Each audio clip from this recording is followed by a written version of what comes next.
Allah Pak, Allah Pak,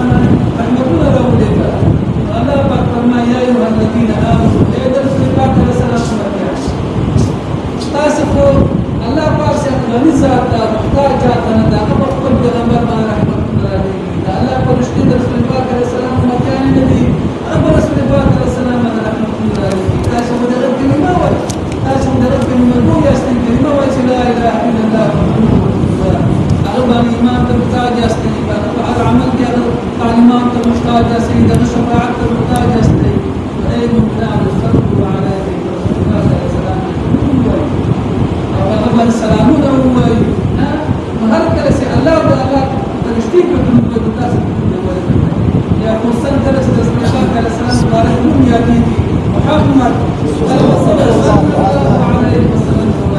ودخلت من نسلباك السلام على الدنيا وجبكي أسدوس ذكر السباب دوايا وكلت دارات في غنبركم يوم التسبياتشا صمد استنزفوا صلى الله عليه وسلم هوايا وحبك ما تبزلكي ويكل سيمان تقبل لذا مراجع تبزلكي وأمور وحكونا بذا سبب جمبان ذا سوى ذا هوايا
اعمال سجاده تاسو ته الله په تکړه تاسو د حقوق استفاده وکړي د ډېر عمرو خاوندانو به ستاسې عملونه څنګه چې زیات الله پاک رسول پاک علیه السلام اخلاق اتفاق ورکړه او الله پاک شپه چا ورته ورکړه قدر ورته نصیب کړه یا ساتي دا موقع الله موږ ته راکړی دا د خوښۍ د خوشحالۍ خبره ده چې الله موږ ته راکړی داسې دغه شپه د قدر استفاده وکړو رسول پاک علیه السلام فرمایي من قام ليلة القدر ایمانا واحتسابا یو سړی ولې په شپه د قدر د الله بندګي د الله د رضا په خاطر باندې وکړه په طلب د ثواب په خاطر باندې وکړه او مؤمن وي دا کار وکړه الله به تیر ګناهونه ورپسې معاف لهذا تیر ګناهونه معاف کېدل او اعمالو کې دومره زیاتوالی کېدل چې الله پاک چا ته ورکوي مسلمان ته ورکوي دا یو لوی احسان ده اوس سوال دا پیدا کېږي چې دا شپه کومه شپه ده علما کرام فرمایي رسول پاک علیه السلام مبارک فرمایي دغه شپه د رمضان مبارک په آخرو تاکو شپو کې ولټوه د رمضان مبارک په آخرو لسو شپو کې په تاکو شپو کې ولټوه رسول پاک علیه السلام د علمونه نه ده کړی د دې شپې چې فلانې شپه ده مطلب تاسو دغه شپه د قدر دغه شپه ده وجه څه وه دا شپه ولې پټه شوه دا لوی رحمت ولې موږ نه پټ څه د دې وجه څه وه رسول پاک علیه السلام فرمایي عباده بن ثابت دې حدیث راوي دغه فرمایي رسول پاک علیه السلام مبارک راووته شپه د قدر الله تعالی ورته ښودلې وه چې فلانې شپه ده موږ ته معلومات راکړه په دې اعتبار باندې کله چې رسول پاک علیه السلام راووت په دې وخت کې صحابه کرام په خپل مابین کې یو بل داسې پیسې وې یو بل نه مطالبه د پیسو وکړه په جومات کې یو بل سره لانجه شوه چې لانجه شوه خامخا چې لانجه شي خبرې سره تبادله کېږي په درجم سره تبادله کېږي خبرې سره تبادله شوې چې کله تبادله شوې رسول پاک علیه السلام چې راووت یو ځل خبره د شپه د قدر سي الله په علم پیغمبر اسلام ته ورکړو دا معلومات رسول پاک علیه السلام د ذهن نه ووت چې کله ذهن نه ووت رسول پاک علیه السلام مبارک ورکړه چې صحابه کرامو سره وتلی چې تاسو د شپې د قدر تعین درته معلومات درکړم چې فلانې شپه ده خو کله چې راووتم فلانې د فلانې منځ لانجه وه کله چې لانجه وه د لانجه دومره سپېره لانجه وه لانجې دومره سپېرې دي دا جنګونه دومره سپېره دي دا جګړې دومره سپېرې دي رسول پاک علیه السلام مبارک فرمایي چې الله پاک مانا وخت عین امیر ما د ذهن بالکل وکړ او پیغمبر اسلام فرمایي ټول معلومات راته ستاسو د اخر مشکوک په تاک شکوک ده په اخر مشکوک په تاک شکوک ده ټول معلومات پیغمبر اسلام یې شوی نه و لیکن دا خبره تنویر وسه په تاک کې کوم شپه ده مجتمع ده مجتمع ده مجتمع ده مجتمع ده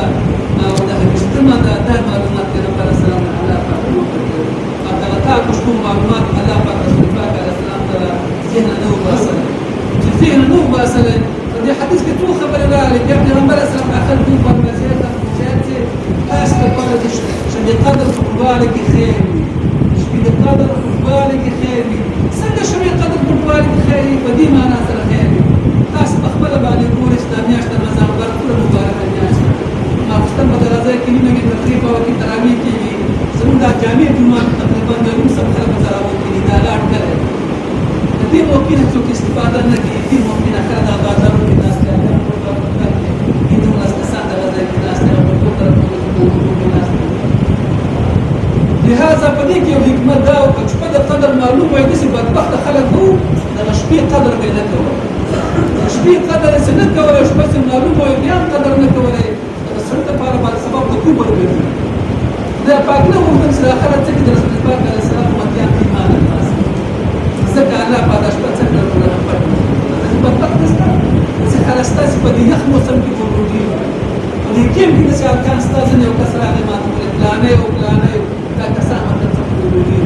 په دې بازار کې کسانه چې په وخت خلک نشته ځکه دا وګورئ نو د ایمان تقاضا ده چې ایمان نه وي کله یخ نه وي کګرمي ورجو کوي اکل چې چا کې ایمان کې څومره سخت ګرمي هم بیا وګورئ دا روزه نیول دا صبر دا روزه نیول په صبر سره کېږي او صبر ایمان سره تړاو لري ایمان صبر وي چې ایمان بیا صبر هم ورسېږي چې ایمان خلک هغه روزه نه دي یو موسم کې روزه کوي کله چې روزه خوري دا روزه کوي واجب عبادت روزه کوي شپه قدر معلومه وایي به هم په شپه باندې هم د بدعت کوي دا ذات الرسال رسول په دې تعامل باندې دا خلک د دنیا سبب ورته ورګرځي الله پاک نو مختص رسول پاک علیه السلام متیان یا د دې باندې څه کې ایمان اخلاص کې الله پاک د شپه څخه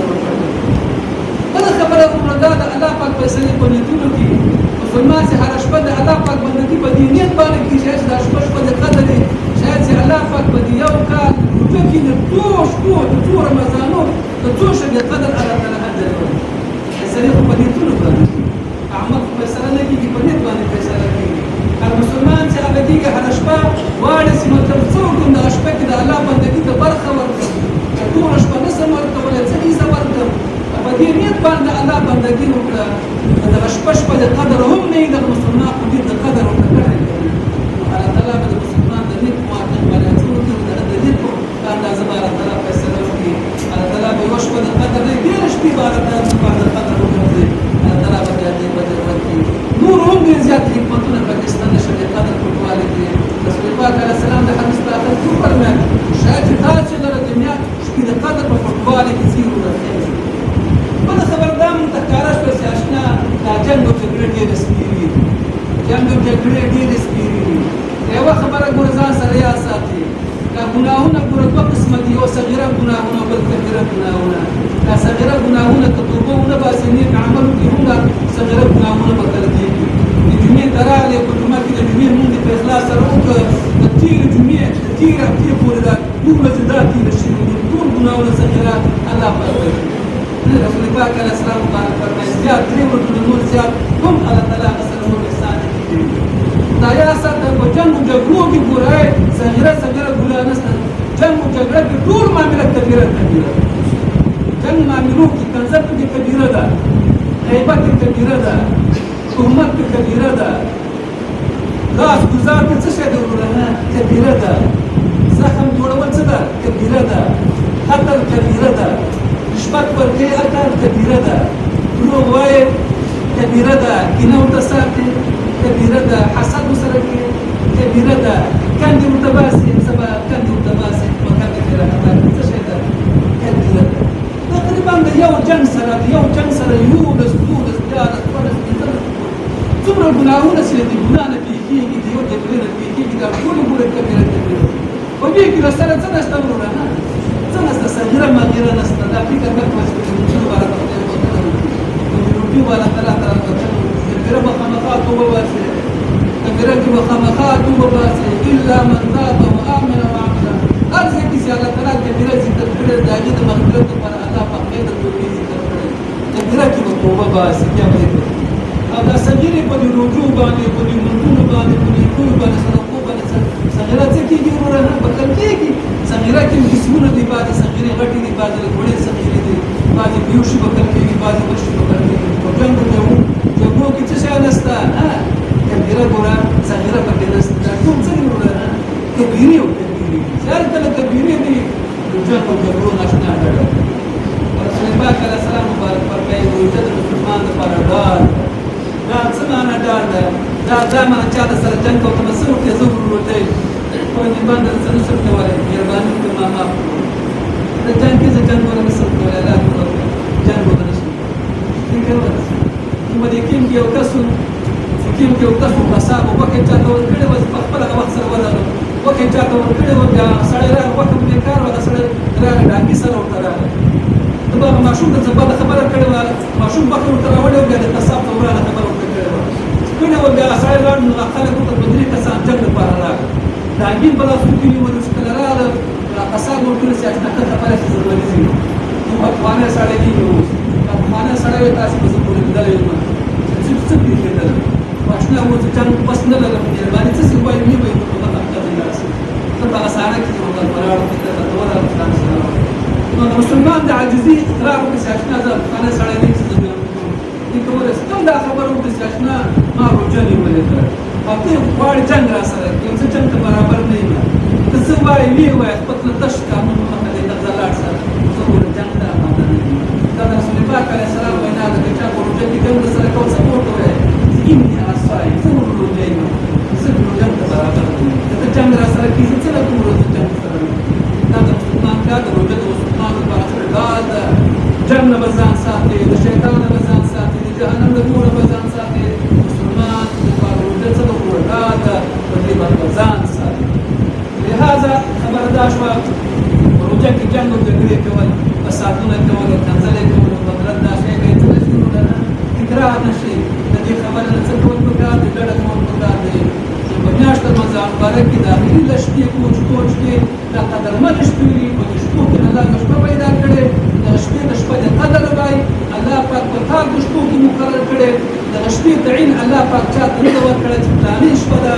او هغه دغه شپه قدرمنه شپه ده راسئ مؤمنان دغه شپې نه څه وکړو پیدا پورته کړو دغه شپو نه څه وکړو راسئ وروڼو دا خبر کول غواړي چې د روژو کې مطلب پیدې مطلب څومره دي روژې کې پیدې څومره دي اول په روژه کې پیدا مختصر ډول باندې په روژه کې د روژې پیدا تقوا مسلمان څه راځي تقوا الله تعالی فرمایي تاسو باندې ما روژه فرض کړل که څنګه چې فقیر خلکو یې فرض کړو لعلکم تفلحون تتقون د فرض تاسو تقوا راځي تقوا د الله د نعمتونو څخه یو نعمت ده او د ټولو کارونو څخه اساس او بنیاد د ټولو ګناهونو لپاره د بچاو لپاره لویه ذریعه څه ده کله چې تقوا او ګناه نه وبشي تقوا او ګناه نشي تقوا په څه حاصلېږي ورته مسلمان کله چې روژه دې ونیوله روژه کې بله فایده څه ده بله فایده کې دا ده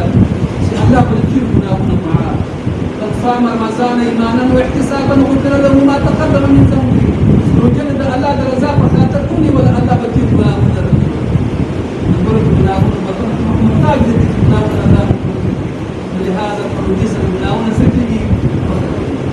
اشنا روژه دې ونیوله په روژه کې بله فایده څه شی ده په روژه کې بله فایده دا ده اشنا د جهنم د اور څخه اجازه نجات د جهنم د اور څخه الله پاک درکړي نجات درکړي رسول پاک علیه السلام مبارک فرمایي د هر جماعت په وخت کې الله پاک رسول پاک علیه السلام امتیان 10 لاکھ کسان د جهنم د اور نه آزاد 10 لاکھ کسان د جهنم د اور نه آزاد او کله چې اخري شپه راځي د رمضان مبارک چې شپه د هغه راځي د اختر شپه راځي اخري ورځ او شپه د چا راځي اختر راځي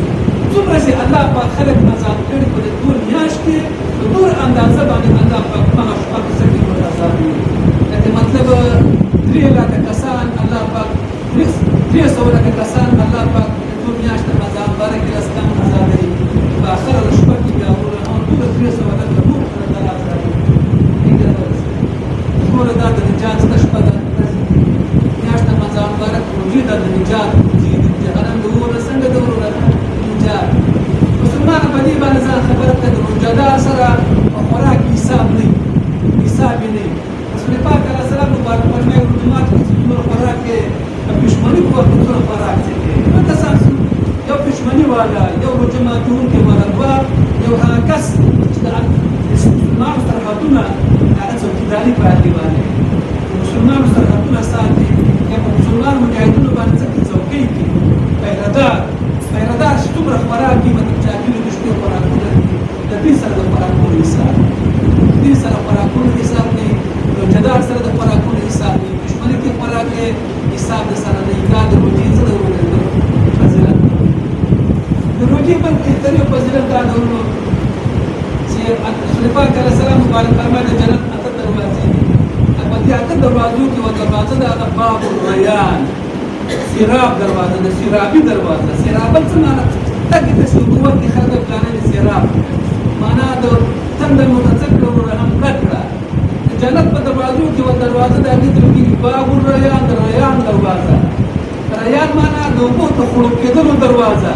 د تند د ماتېدلو دروازه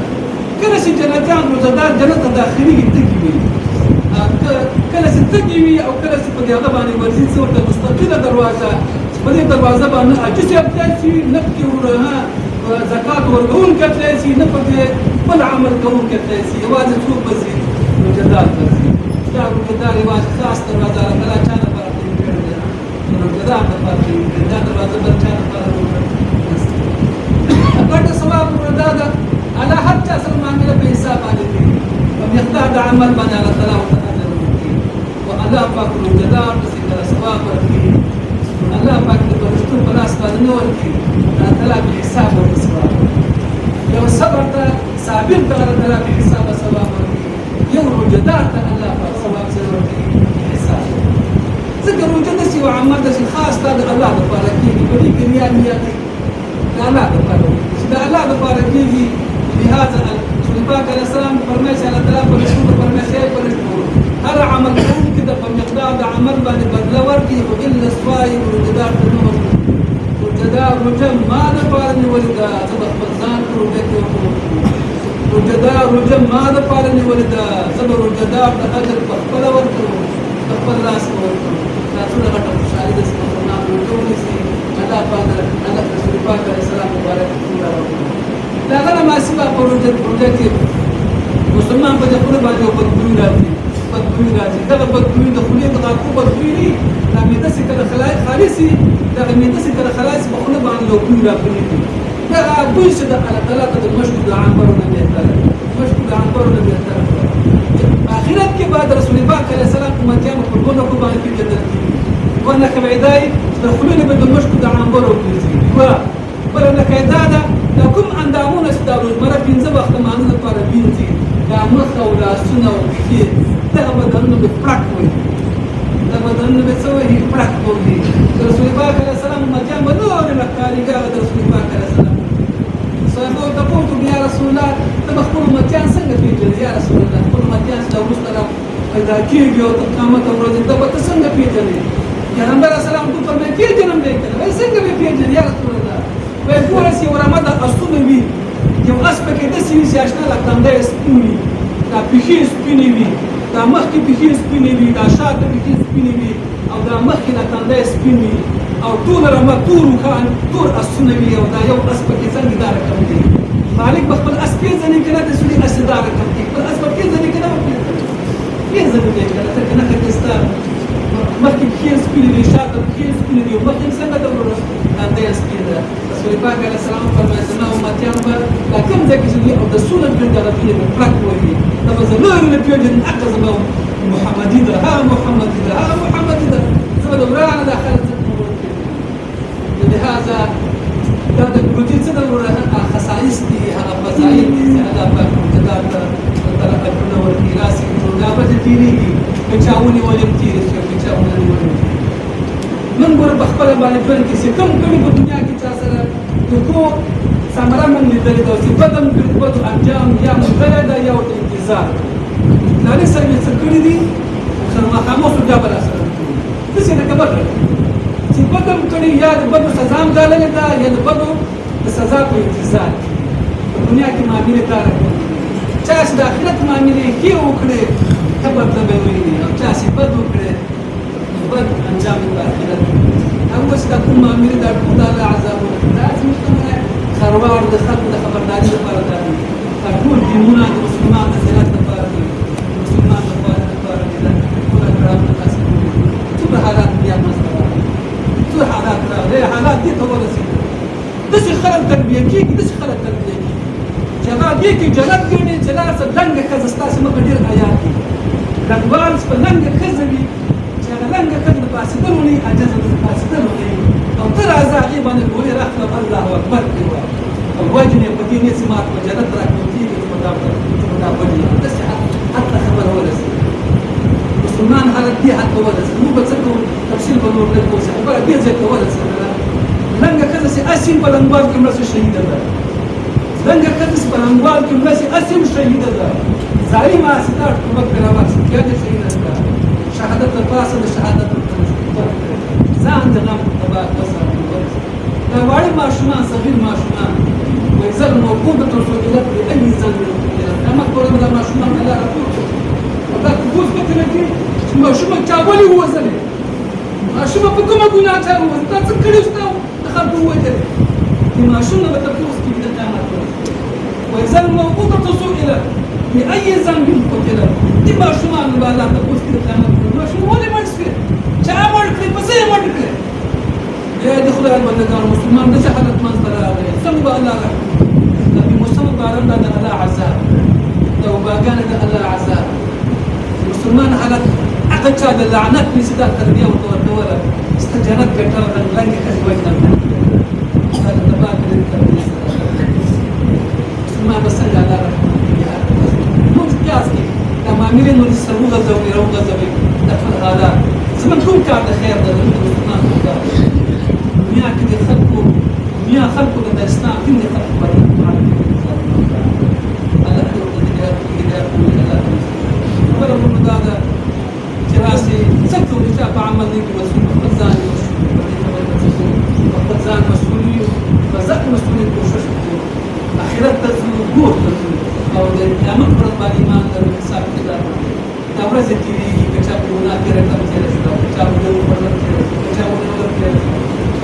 راستہ کې نو په خیر دې کو اشتراکو مې په کې ولا په وخت کې څه کوو الله پاک ټول دې کار ساتي الله ټول دې کار ساتي الله ټول دې کار ساتي الله دا ورته الله قدر شو قدر على كلام دا ټول شپه د ټول عمر ټول شپه الله تعالی په عبادت الله پر ذکر کوي الله خپل کوي الله په خپل باندې الله خپل وصبر معاف لا معاف استاد رحمتنا لله زيادة من على دراسة المدرسة استاد رحمتنا وميد المدرسة إله استاد حبيبي مدياني ذكرنا وجلا إله إلا الله ذكرنا قالي بعد كلمة وسلمان على قلبنا كلنا بالله وصبر وكبر من الخير للسكة من الإسلام للسكة من العدل للسكة من الإيمانداري للسكة من الرحم والترحم للسكة ولا تظلم ناس من تبرك ولا تظلم قلم من تبرك ولا تظلم ناس من تبرك ظالمان على الله الظالمان من المستقبل الله دا کوم تجارت څنګه ورکړه د آخرت تجارت الله دې کامیاب الله دې کامیاب د شیطان د لفظونو د شیطان د توزیع على كلام الازار ودخل توزیع على كلام الازار الله خپل نوم تنسیق حبیب قرآنی متنسیق دا پروین متنسیق دا صالحان تطمن على كلام الازار الله مریضان کوټه ضرورت خواندان کا حاجتونه الله پوره کا اولاد تعالی اولادونه ورکا یا الله پاک ټول